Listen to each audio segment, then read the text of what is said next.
L'upcycling, c'est le fait de récupérer des vêtements de seconde main et de les retransformer pour créer des nouvelles pièces, ce qui fait que ça fait des vêtements qui sont fabriqués sans produire de nouveaux textiles. Donc ça s'inscrit dans une logique de mode circulaire.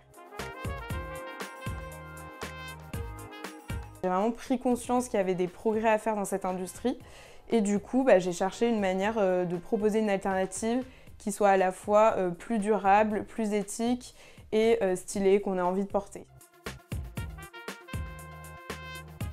C'est l'avantage éthique, c'est s'habiller sans culpabilité en fait, donc en accord avec ses valeurs. Se dire que c'est fait en France, que les gens sont payés correctement pour le travail qu'ils font, qu'on ne va pas produire davantage de matière alors que le principal problème de l'industrie de la mode, c'est la surconsommation, la surproduction.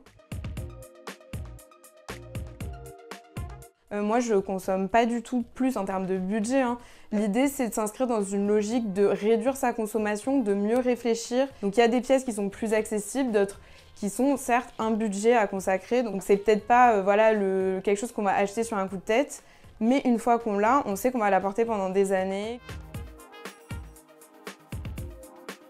Le marché de la mode en général souffre de ça parce que du coup les gens vont réorienter leurs achats vers des achats de première nécessité, etc. Mais je pense que c'est aussi lié au fait que l'upcycling se démocratise. Les gros gérants de seconde main ont conscience de ça et vont, quand ils vont revendre la matière de seconde main, augmenter peu à peu leur prix.